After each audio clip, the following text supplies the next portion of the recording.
What do you think is the secret to becoming the richest person in modern history? It's a question that has perplexed many for ages. The answer may lie in the tale of a man named John D. Rockefeller. Born in the year 1839, his story began in the unassuming rural landscapes of New York.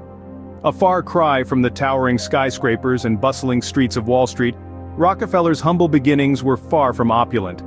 His foray into the world of finance commenced at the tender age of 16, not as a tycoon in the making, but as a diligent bookkeeper.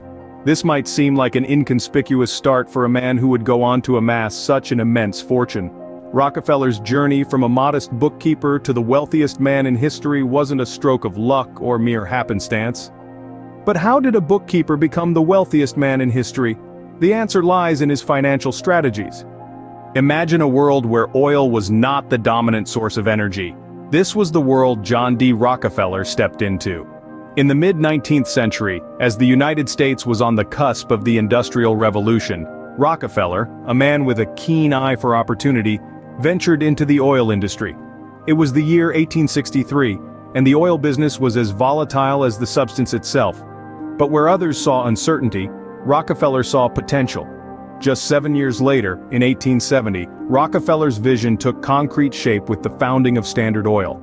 The company would soon become an emblem of American enterprise and the embodiment of Rockefeller's business acumen. But Standard Oil did not rise to prominence overnight.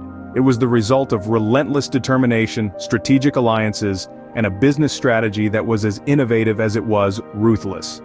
Rockefeller and his partners didn't just sell oil, they sought to control every facet of its production. From drilling to refining to distribution, Standard Oil's influence was pervasive, and its dominance unchallenged. This vertical integration, as we'd call it today, allowed them to streamline operations, cut costs, and most importantly, outperform their competitors. As Standard Oil's influence grew, so too did its market share. By the turn of the century, the company controlled a staggering 90% of all oil in the United States. This was no small feat. It was achieved through a combination of strategic acquisitions and aggressive business tactics. Competitors were not merely outperformed, they were bought out, absorbed into the ever-expanding empire of Standard Oil. Rockefeller's domination of the oil industry was not by chance.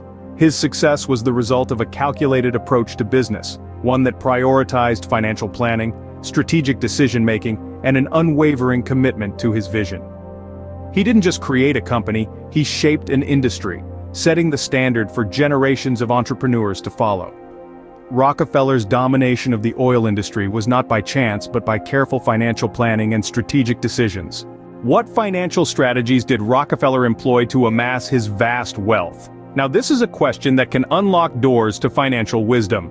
Let's delve into the ingenious strategies that set John D. Rockefeller apart as a financial tycoon.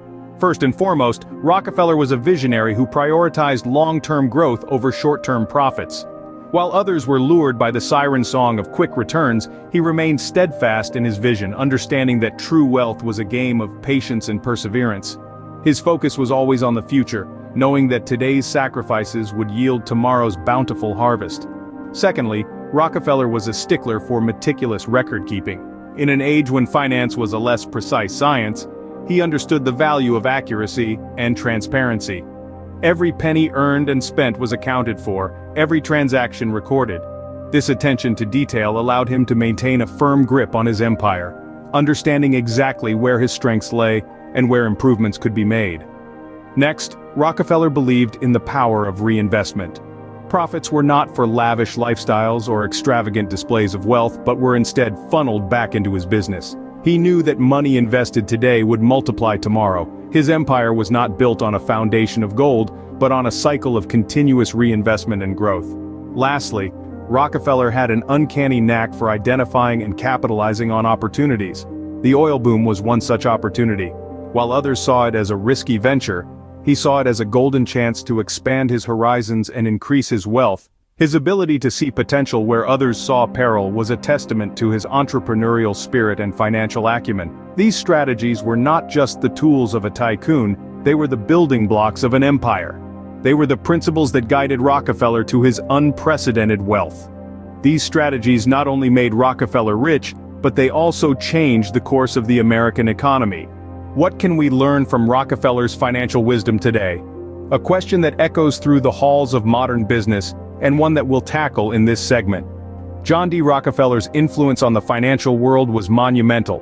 His strategies gave birth to business practices that are still relevant today. His approach to consolidating power, for instance, set the stage for the rise of modern monopolies.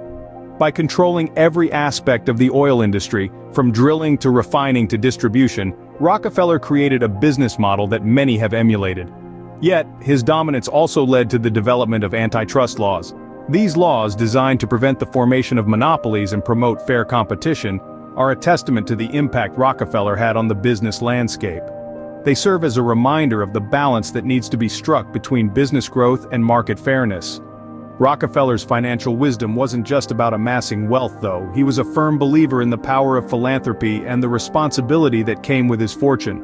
He once said, "I believe that every right implies a responsibility, every opportunity an obligation, every possession a duty." Living by this philosophy, he donated more than half of his wealth to causes close to his heart. Education and public health were two areas he passionately supported. His contributions to these sectors have left an indelible mark. For instance, his donations helped establish the University of Chicago and the Rockefeller University, both of which have produced numerous Nobel laureates. His philanthropic efforts also paved the way for the creation of the Rockefeller Foundation, an institution committed to promoting the well-being of humanity around the world. His legacy in this regard serves as an example of how financial success can be leveraged for the greater good. John D. Rockefeller's financial wisdom continues to influence the world today. What strategies can you take from his story to apply to your own financial journey? His tale is one of ambition, strategy, and generosity, offering lessons that can guide us in our own pursuits of financial success and social impact.